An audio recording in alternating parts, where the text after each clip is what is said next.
All right, so we have some line H with these values in the table, and it says line K is a translation 5 units down. So think about the equation of a line, and there are several, as you know, but how would I modify that to shift the line 5 units down? Yeah, just minus 5 from the whole thing, right? Anyway, it says what is the x-intercept of the translated line? Not the y-intercept, but the x-intercept of the translated line. So how can we figure that out? Well, first of all, you could check just to make sure that all the y-coordinates are 0. I don't think they would give you a point that's not, because that would be too easy, but it's something you could check. So, thoughts? Yeah? Find the slope with the given points. Okay, and then, so he said, if you didn't hear me, he said find the slope. With any what? Like, how do we pick points to do that? How many do we need? 2. Just 2. Okay, what's the slope going to tell you? Well, yeah, but The slope. like, how are we going to use that to find the y or the x-intercept? Because you're going to find the variables and get x by itself, essentially. Okay. So let's just, I'm going to pick the first 2. So remember, slope is change in y over change in x between 2 points. So we get 160 minus 130 over 23 minus 18. And so our slope is 6. So this is a positive or uphill slope. What else do we need?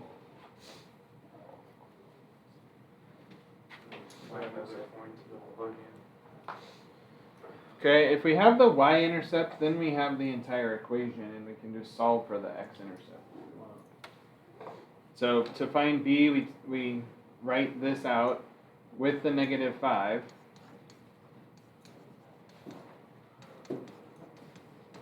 And just plug in one of these points. We already know the slope is 6. We will solve for b, and just stick minus 5. So what point do you want to use? 18, Okay. Oop, that should say plus. Plus, there we go. Okay, 6 times 18. Try not to use a calculator. This may be a non-calculator question. Because remember with 18, you can do 6 times 10 plus 8. This is a quick way to do mental math for not just for this, but anything, right? Like 60 plus 48, which is what? 60 plus 48. See how fast that is? Like it's a lot easier, right? So 108.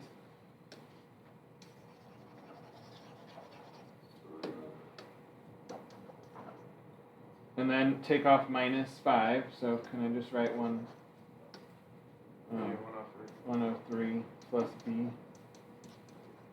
Okay, and then we'll subtract 103, and so b will be what? 27. Is that the x-intercept? No, that's the y-intercept. But we now know our equation for line k. In fact, let me use k instead of y, just to keep it straight.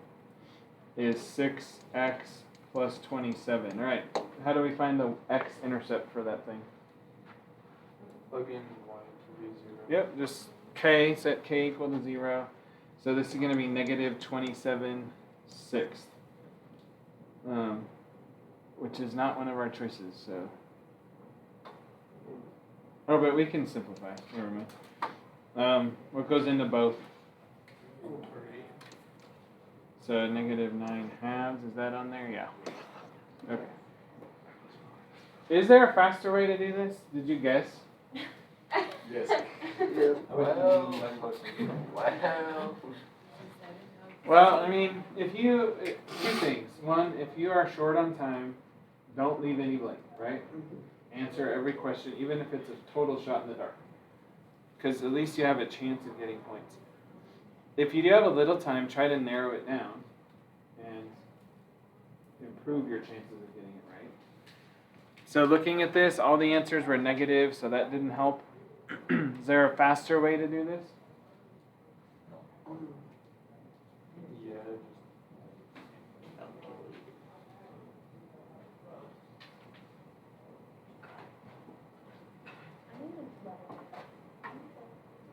I mean, you could find the equation of The other what? The the first line, line H. Yeah. If you found the equation for line H, what would you do? But think about a line.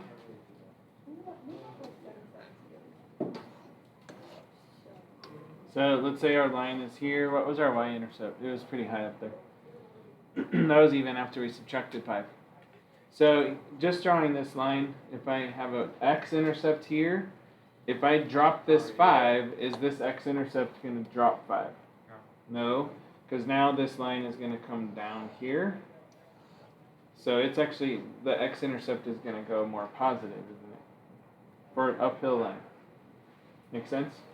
So don't just subtract from your x-intercept. That doesn't work. It's a vertical translation, and so we need to subtract, if we're doing it, we need to subtract from only the y-intercept.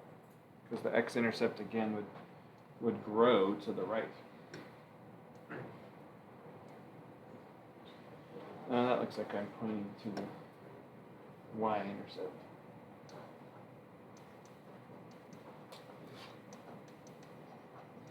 Okay. Did anybody get that one without guessing? So you all failed January.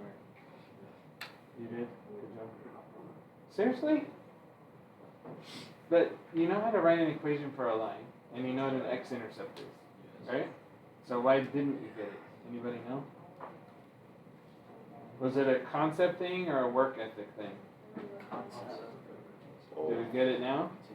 If I show you in a month, can you write an equation and solve it for the x-intercept? Maybe. Okay. All right, next one. So the graph of this, what kind of function is that thing? Standard. Yeah, that is standard form of a quadratic. Which way does it open? Opens down. Okay, and then where? We know it's going this way. And what are the coordinates? Well, I guess you probably remember. What are the coordinates of that point? This is yesterday's work, actually. So if you did your homework, you ought to be able to tell me the coordinates of that point right there.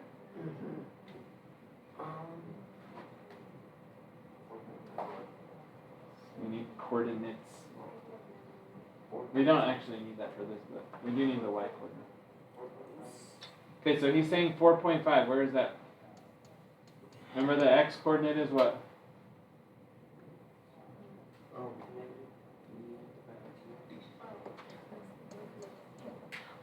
Opposite of b over 2a, so opposite of 9 over 2 times negative 1, which is 4.5. Okay, so that's the x coordinate of this is 4.5.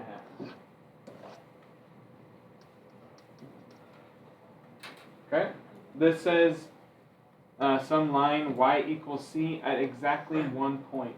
Where is the only point that can be true? At that point, right? In other words, that is the only place that a parabola can intersect a line once. Otherwise, anywhere else, it's going to hit twice. Or no times if it's above.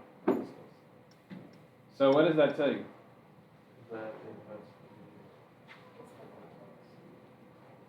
It has to go through the vertex, but this is a horizontal line. So we need what in order to give an equation? What? The y value. We need the y value of the vertex. How do we get it? So that x equals 0. This has to go in here, right? To give us that y value of the vertex, and then just y equals is that value, which it already said, y equals c. So essentially it's the y coordinate of the vertex. Is there a better way to do this than 4.5 into a quadratic when you don't have a calculator?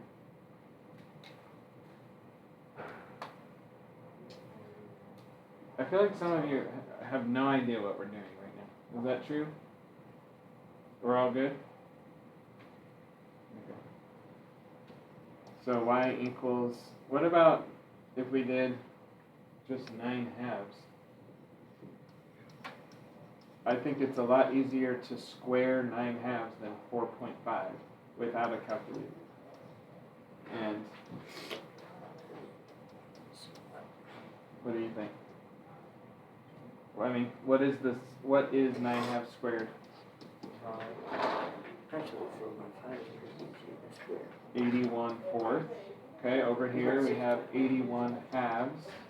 So that's going to be pretty easy to deal with because fourths to halves, or halves to fourths rather, is not bad. And actually, let's just go ahead and write that. What is 81 halves as fourths? 162 fourths. Okay, and so we're taking away 81 from the 162, which is back to 81 again, right? Everybody see what we're doing? Yeah. How many fourths is 100? Oh, wait, no. 400 fourths, right?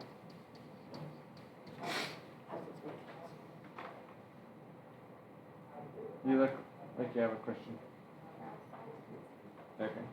So 81 minus 400. Now we go to our choices. Well, it's not plus, so it's not that one. That one was trying to suck you in to what? That's just the y. Yeah, to thinking the y-intercept is the top of this thing, but it's not. Okay. 9 halves, no. What about this one? Okay. This is SAT level. I don't know what those other ones we were doing, but this is what you should expect. Now, here's another thing. If you made that a decimal, even if you had a calculator and you put 4.5 in here, your answer is going to be a decimal, but none of these are. So now you've got to go and figure out, like at least A and C and D, you got to go figure out what decimal you're plugging in. Like, is it matching yours? Which is extra work and extra potential for error. So stick with fractions, right? They're easier to work with, honestly. They really are, in most cases. Why do you keep showing me your calculator?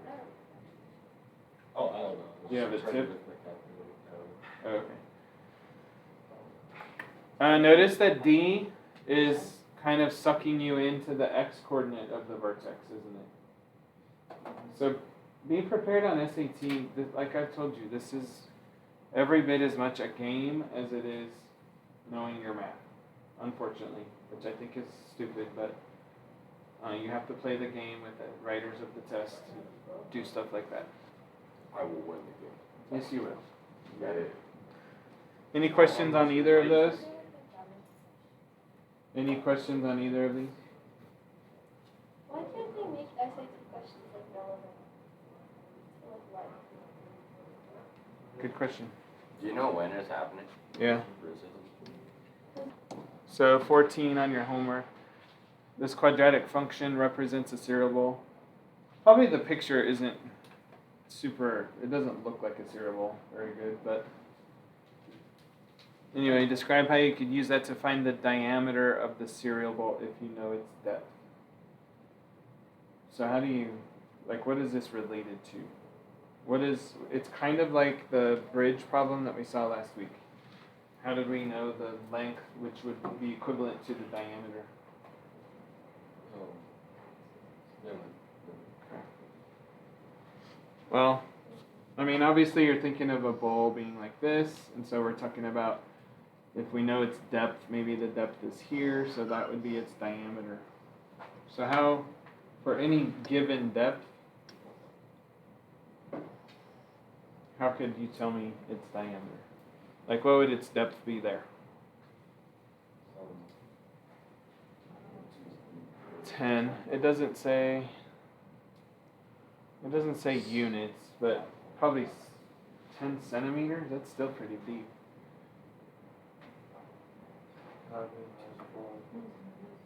That's 10 centimeters is like one of these whiteboard markers, so that'd be a pretty deep bowl. Maybe let's go a little less deep. 6 centimeters. Anyway. How do we know its depth? Or excuse me, how do we know its diameter if we know its depth?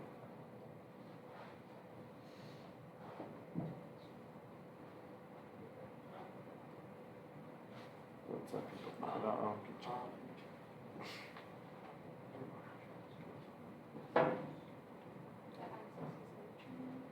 you. Okay. The axis of symmetry is its depth. I mean, it's on its depth, I should say, right? Okay. And Braden, what were you going to say? This is from this axis of symmetry. It's this equidistant from each side, is that what you're saying? Okay. So you're saying good stuff. From its axis of symmetry, it's equidistant from the sides of the bowl. So can we come up with a relationship that says x, well, let's say y depth equals x diameter? Or 2x diameter, maybe? What does the equation tell us? What do you think? Like if I plug some x value in there, what does the equation tell us?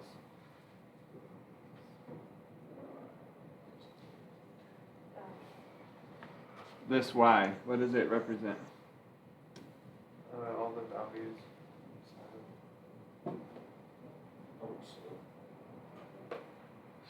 I think you need to expect a lot of in-context problems on tests when this is coming up.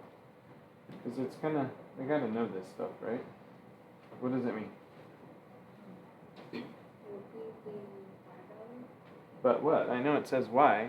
I'm saying in the story, what is it telling us? If I plug in 2, let's say, or 1.3, what are we talking about? Would be the diameter. The depth. What do you mean by that?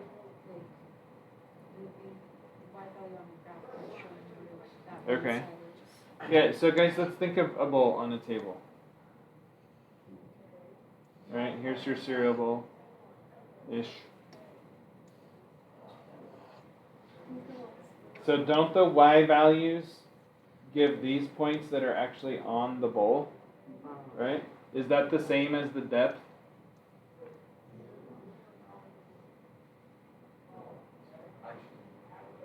I don't know. Is it? Like what if I take these two y values and connect? Is that the depth of your milk, let's say, in your cereal bowl? I mean, is there any reason that it wouldn't be the same as that? No. Okay. So the y coordinates establish the surface of the milk or whatever you're putting in the bowl, right? This says cereal bowl. Could it be ice cream? An ice cream bowl? Cereal and water. Okay, what else?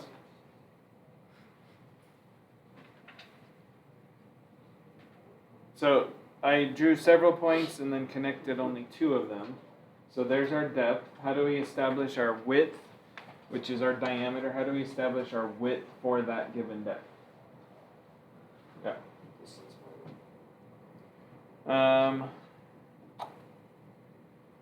Yeah, you could.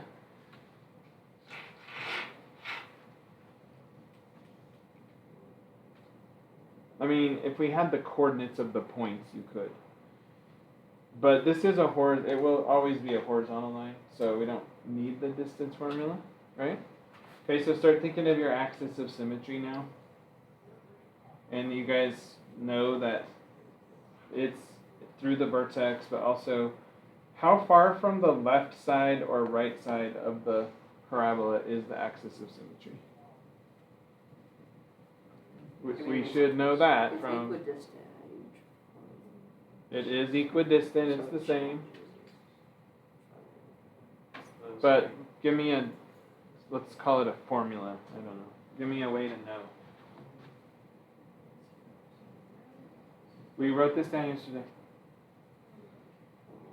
Yeah, like we gotta be able to pull stuff out from just the recipe. Broly and Adam, you guys probably should sit up and be part of the class since you're often not here.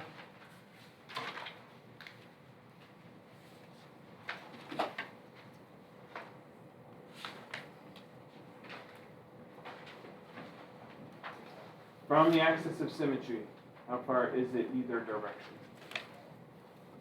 2 times negative b over 2a. Okay. So it's this far from the axis of symmetry to the parabola. Okay?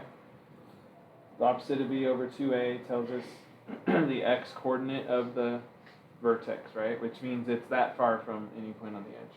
Everybody good on that? So, and then somebody, well, Tom said, so our width is 2 of these, which is what? If we multiply this by 2, what happens? Negative 2b over. No, it cancels, right? Yeah. So it's the 2's cancel, it's just negative b over a. Okay? Alright.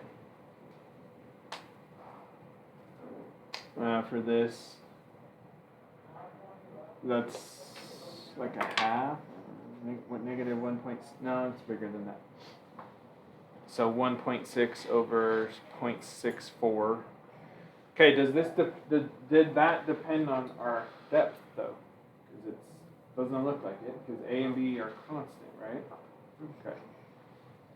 So how do we relate it to what depth that we are like pouring our cereal milk in or whatever?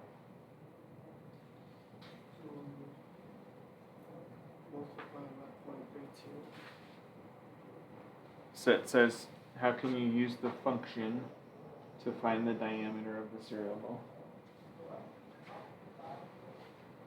Well, you guys look at the coordinates on this thing.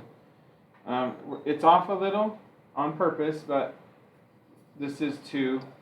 So let's say I went up to a depth of 4. Roughly how wide would it be? Like how far is that roughly from each side? I mean, I can draw it better in the middle. About 1. And you have this on your paper if you want to look with me. How far is that roughly to each side? Roughly 2, okay? And then if we went up to my first line,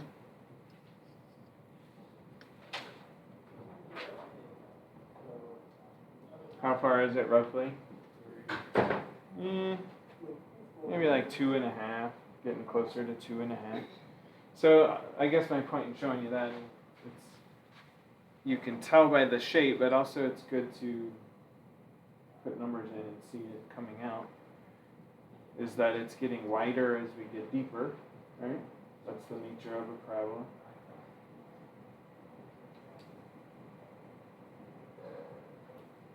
So are you getting there at all?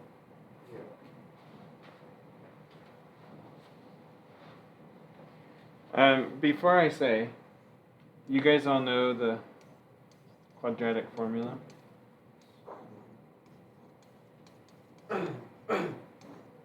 So while we're talking about this, I want to point it out. We'll see it again towards the end of the unit, but what is that?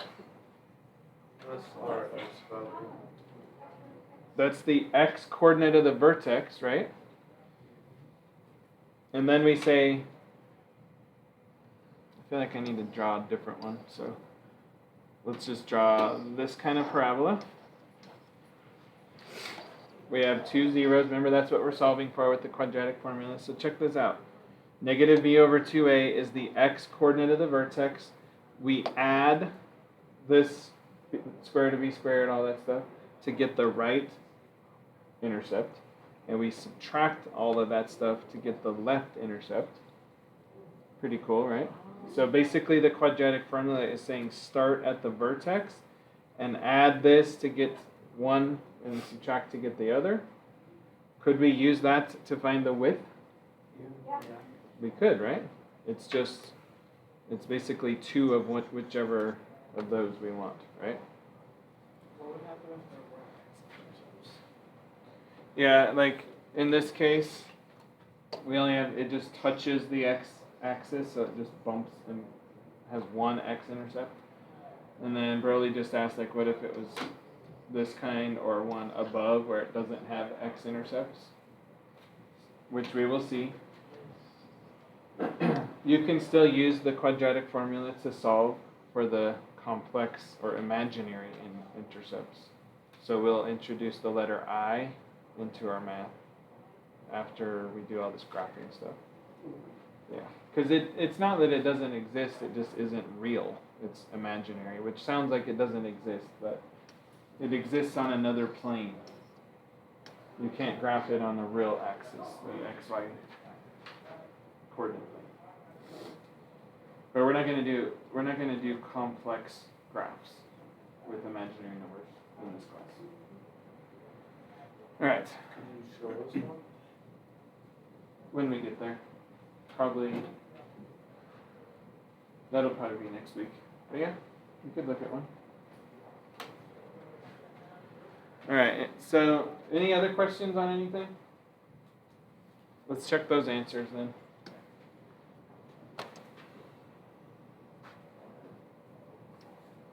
Here's what this says. You can find the vertex and the y-intercept. If you know the height, then you can calculate its diameter and depth. So h was the height using the y-coordinate.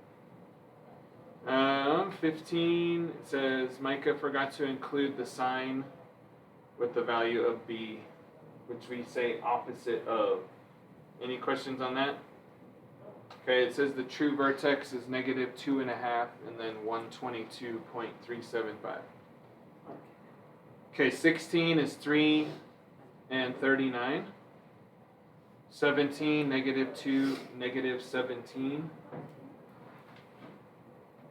18, the vertex is 3, 1, and the y-intercept is 0, negative 8. 19, the vertex is 4, negative 5. The y-intercept is 0, 11. 20, the vertex is negative 3, negative 17. The y-intercept is 0, 10. 21, the vertex is negative 3, 13. The y-intercept is 0, negative 5. And 22 is 540 feet. Any issues with any of those?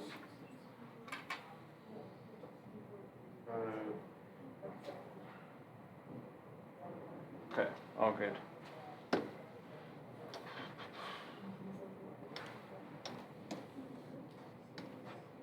Let's kind of practice the whole process that you can expect to see when you do this first quiz that's coming up. Okay, so what's a good thing to start with, whether this form or vertex form? Should start with your vertex so you know where in space to put this thing, right? Okay, so vertex for standard form is opposite of b. I'm going to do it over here. Opposite of b over 2a, which is opposite of negative 6 over 2 times 1, which is 3. How do we get the y-coordinate? So x equals 0. Oh, you took off the half. Okay, you took off the half. Oh, Where's shoot. your half? That's because I hit the clear all button. Thanks for reminding me on that. Where'd we go? Okay, so 6 is what that changes this to. Y-coordinate, what do we do? Like 60 for x.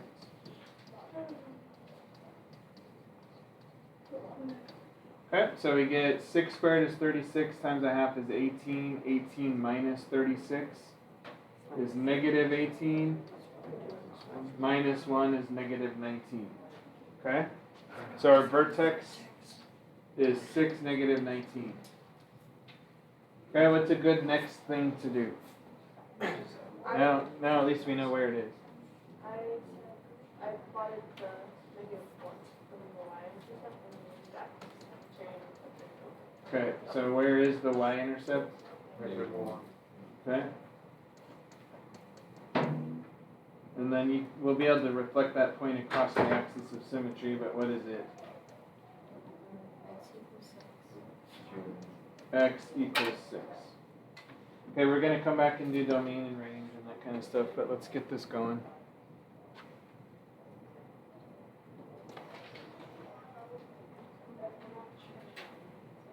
Is this opening up or down? How do we know? The A value is positive.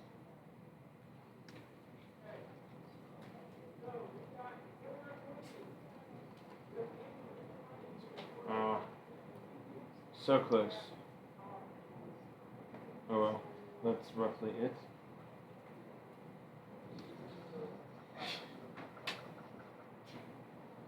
Okay, there's our vertex 6, negative 19. And then our y-intercept was at negative 1. Go ahead and plot your axis of symmetry. Usually it's kind of nice if you use dotted lines to show that part.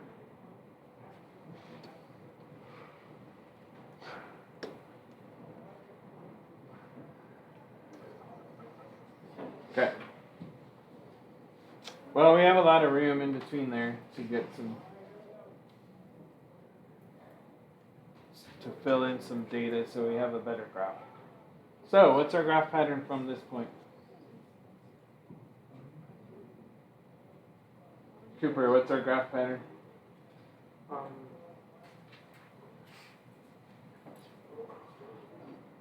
0.5 over.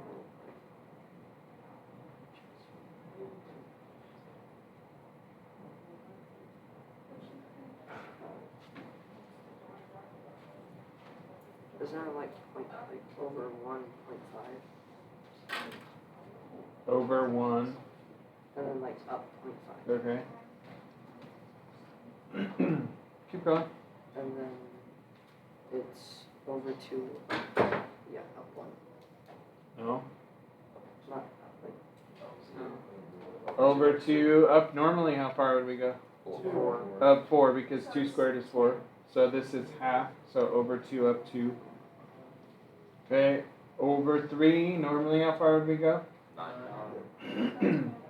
So this is half of that. And then notice the reflecting is just kind of nice. Okay, let's go. If we did over 5, what would we normally go up? 25, so we're going to go up 12 and a half.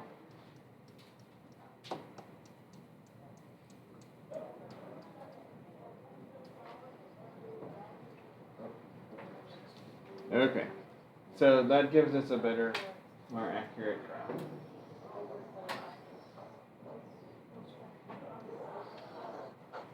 Okay, let's continue with our key feature. What's the domain?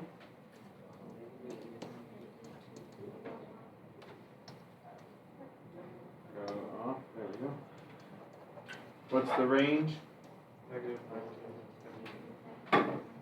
Negative 19 with a bracket to infinity. Okay? And where is this increasing?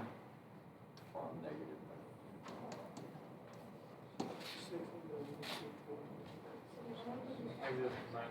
Where are we hiking uphill? Always left to right. 6 to infinity. 6 to infinity. Okay?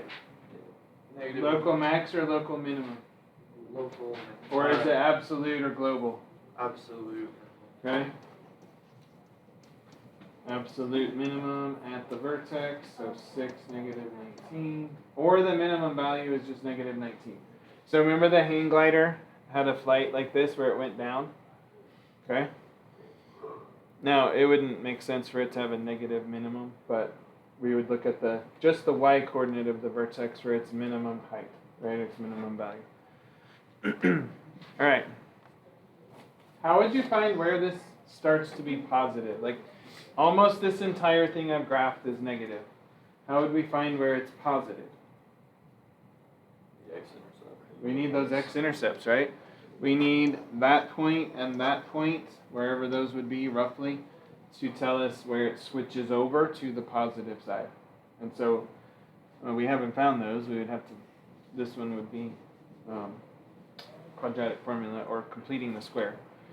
But once we knew that, we could say positive from negative infinity to roughly around the origin, and then positive from, I don't know, I guess roughly like 12 or so, 13 to infinity. Okay, remember intervals of negative and positive? Okay. All right, so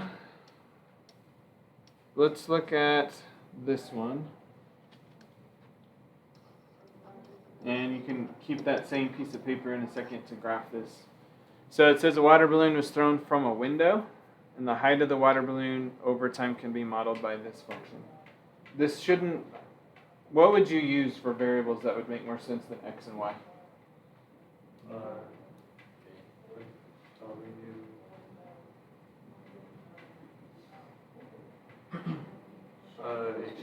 H and t, right? Height as a function of time. So probably makes more sense to do it that way.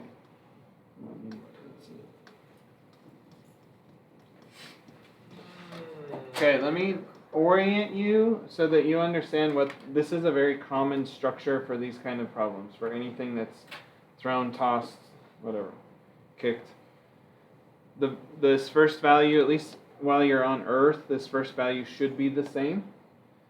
And then these two other numbers tell you some important information about how this was thrown.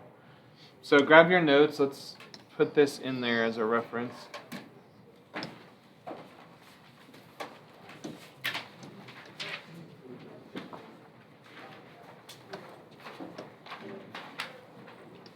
If you have taken or are ever going to take physics, this equation is called, it's one of the kinematic equations, it's called. Have you guys heard that word? Yeah. What is a kinematic equation? I don't know. Well, think of the root word kin, like kinetic, kinesiology. What is it referring to? Movement, yeah, it's movement, okay? So this is built off of one of those. And if you ever take calculus, you can see how those are derived. Let's see what color would work here.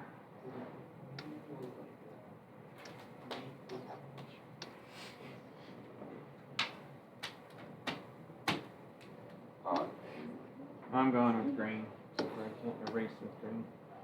Okay. So let's be clear that this is for projectile motion. That references what I said the other day about it's thrown, kicked, tossed, dropped. It doesn't have its own propulsion. Okay? This is what we're talking about with the projectile.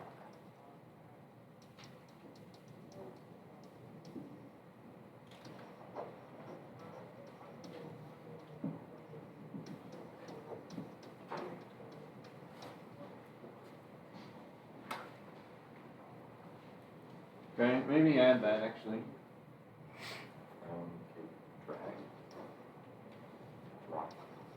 No propulsion. Propulsion is not projectile motion. So a missile, a rocket, those things don't follow this. Okay? Airplanes, helicopters, they don't follow this. Drones. Okay.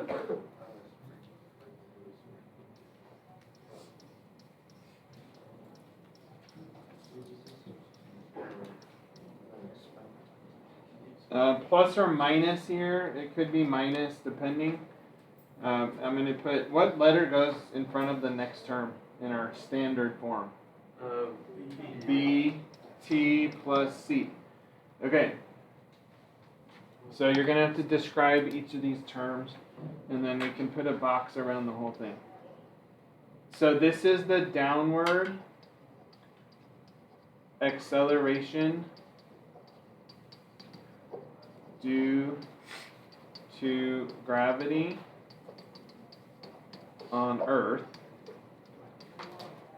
divided by 2. Huh? What context do we follow? What does that mean? Gravity is -9.8. Yeah, this is in SI units. Yeah, I guess we should say that. In SI units. No, not SI, sorry. Imperial units. Sorry about that. Imperial. Yeah. How? Thanks. Like, Feet. hail Feet, right? I don't like feet. Well, 4 inches. God gave you 2 feet. You should like them. I like those. I mean, I use those feet. You don't want to use those to measure. I mean, maybe if they were accurate all the time. Okay, this is divided by 2. So what is the actual acceleration due to gravity on Earth in feet per second squared? It's 32. Okay. The kinematic equation. When you see these in Algebra 2, it's always going to already be split in half. But the kinematic equation is actually 1/2 a. So it's half of 32, which is 16. Okay?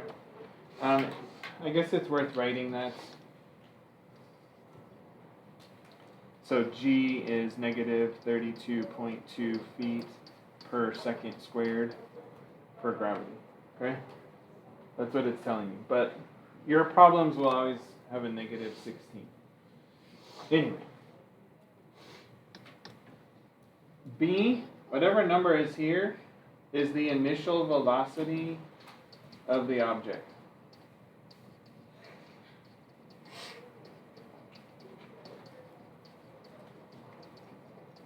And it's going to be in feet per second.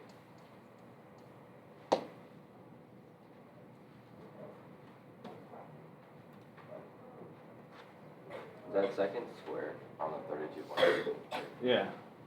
Because think about it, if I multiply, well, I'll do that at the end, actually. Let's get all these defined.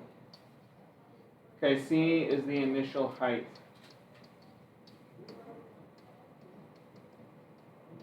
In feet.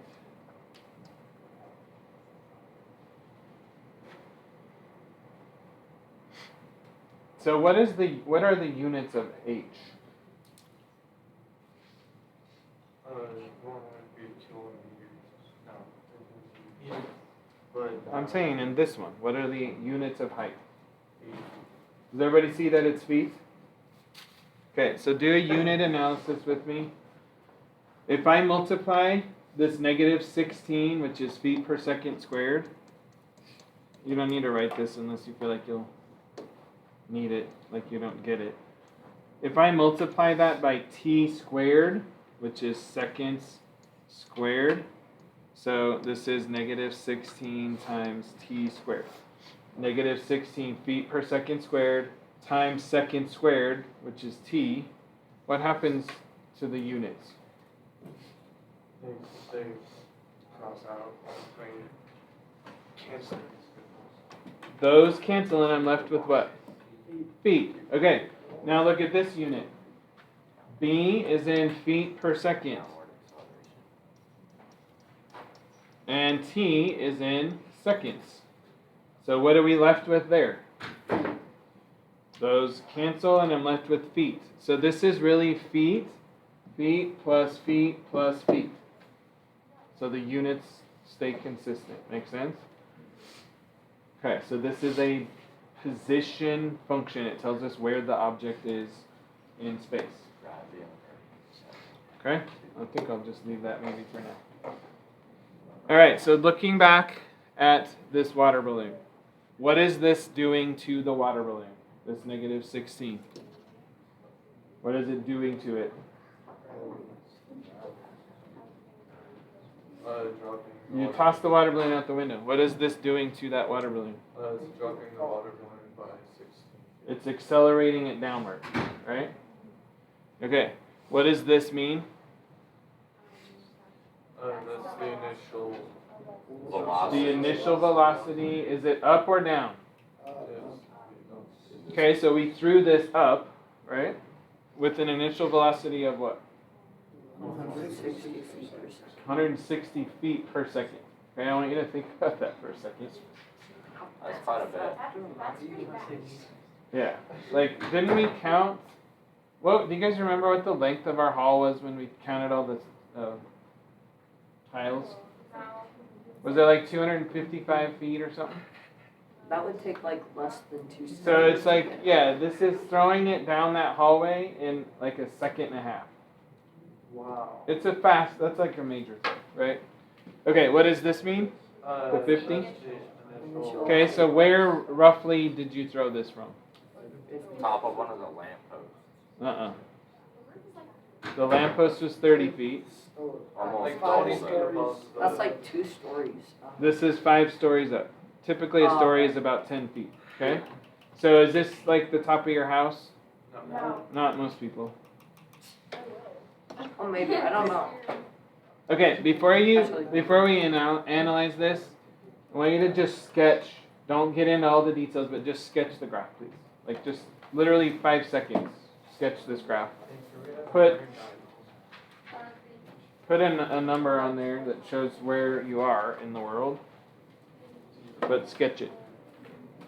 A number that shows where you are.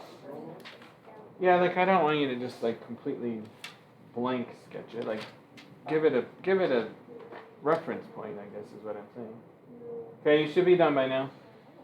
What does your sketch look like? It's like.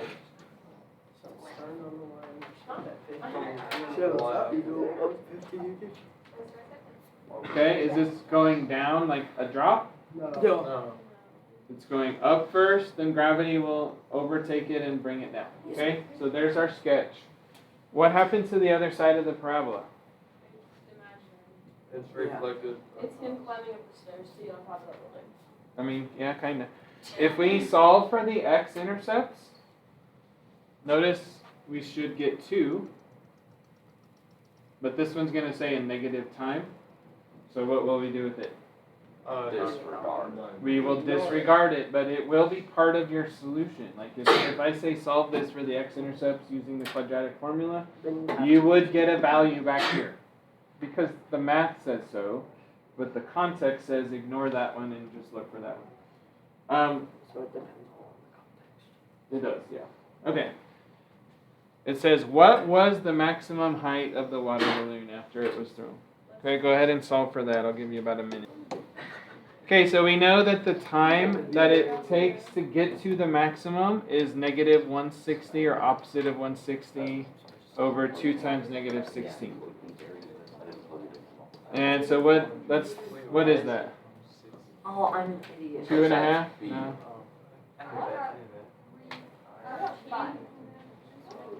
Peanut butter. It's 5. Ugh. Quit shaking. Okay, so again, think about if we're throwing this thing 109 miles an hour, it's probably realistic that it takes 5 seconds for it to hit its maximum point. Most throws, though, no way, right? Like maybe 2 seconds at most. Anyway, 5 seconds to its max. So now we know that here is 5 seconds. Alright, but that's not what it asked. It says, what is the maximum height? So h of 5 is what we're looking for. So like this so you get negative. Okay, So that's so we'll have to plug that in. But what'd you get? 25.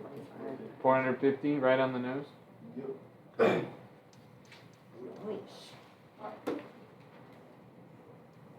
That's crazy.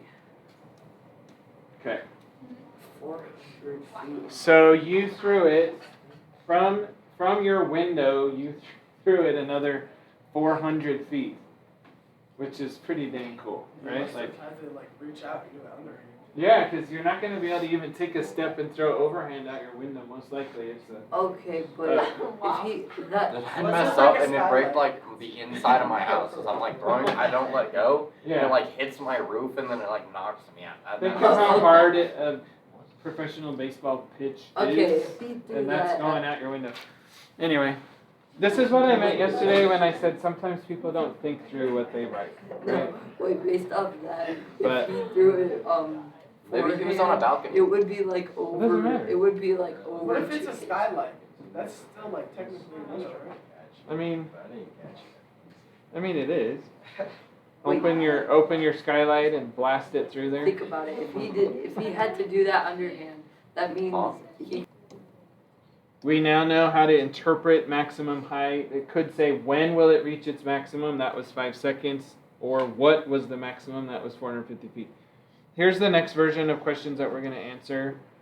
When will it hit the ground? Hit the ground. So what are we really solving for when we ask that question?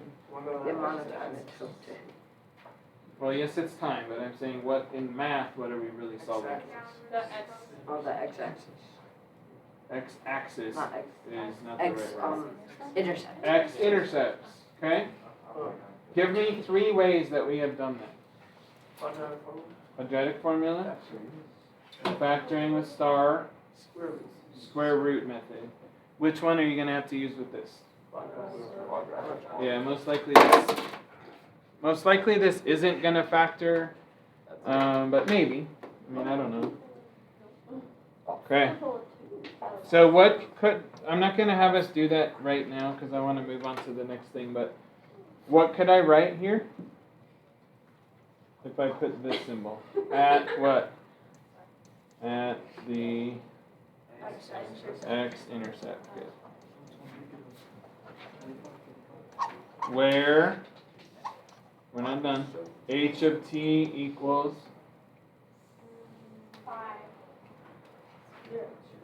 0. Okay? Alright, if we were trying to hit Lexi with this water balloon, then we would have to say, ignore this part, we would have to say where h of t equals 5, and that would hit her, right? Which would be a split second before it hits the ground. You would. Now I want to see water balloon fight, but it's just a bunch of MLB pictures. Oh man. Dude, that must be painful, bro. There would be some welts for sure. Oh, that would. Or like dodgeball. Well, I don't think they would be able to throw a dodgeball as well as a baseball. Nah, we're talking like them, like 4 square ball dodgeballs. Those ones. Well, those always hurt, Alright. but still, those are kind of hard to throw. Any questions on in context standard form? Any questions on that? No. I'm going to post this slide. If you want to go add it to your notes, that's fine. Hopefully you wrote it down with me. Okay, next. I guess this is kind of the last big thing from this section, yeah. And Stackers and spikes again. you're probably not going to be happy about it. I'm scared now. I don't like to Take sound two. use my mouth. With your amazing stars. Do what? Take 2 with your amazing stars.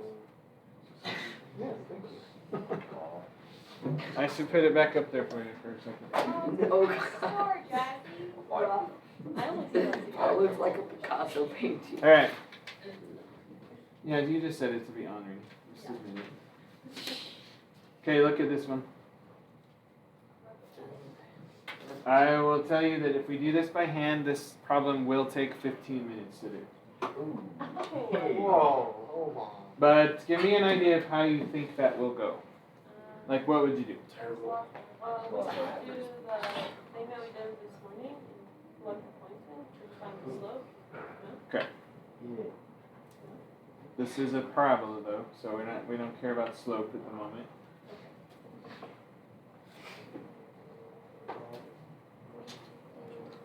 Why don't you just plot the lines and see where it goes? Okay. We're gonna write this into your notes. My suggestion would be to do this example long ways in the box, or write it on a separate sheet and just tear it out and staple it to your notes. Either one.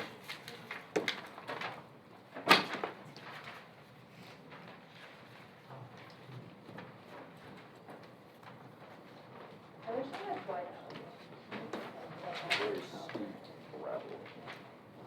Okay, so think about how we wrote in You guys are talking a lot now. I need you to focus now. In vertex form, how did we write the equation for the parabola? For vertex form. With the f of x Okay. Listen up. You need to know how to do this. So if you don't know, look at it. It's probably a couple examples above. In vertex form, how did we write the equation for the parabola? You should be looking this up to review if you don't know.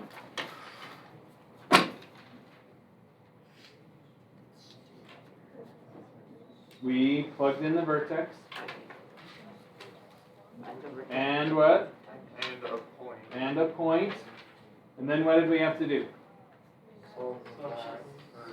We had to solve for A. And then we plugged back in A, H, and K, and we were done. Everybody remember doing that? Yeah. Okay. That was when we were given the vertex and a point. Notice this time we're just given 3 random points. Out of the infinite points on a parabola, we're just given 3 of them. We still need to find, in this case, A, B, and C. Okay? So let's put that first. Need to find A, B, and C for standard form. We cannot use vertex form and say, oh, well, why don't we use vertex form? It's easier. Why? We don't have the vertex, or at least we're not told that one of them is, so we can't assume that it is. Okay, here's the hint. That's 3 variables. So where are we going with this? Oh no. Did we do that? It's systems of 3 equations, okay? Oh,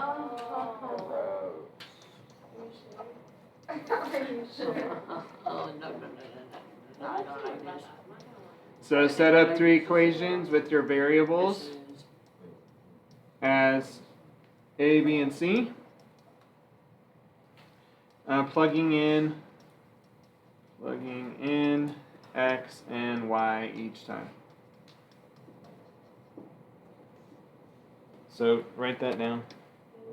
Yes, this is a lot easier than I first expected. What? I thought you were being for real, like it would take 15 minutes. Oh, well, that was close. It took like 12. Honestly, so far this is. But I think it's partially because we had to talk through it. If you do this on your own, and you will always eliminate C first, and you'll have some kind of setup like 1 and 2, 1 and 3, get rid of C, solve for either A or B, whichever one you care to do that at that point. And then plug it in for the other and for C. And it's not as long as the other ones we've done, right? Tomorrow, we didn't get to the calculator part, so bring your calculators tomorrow. We will do factored form after we finish this up and see how that does for getting us ready for a quiz.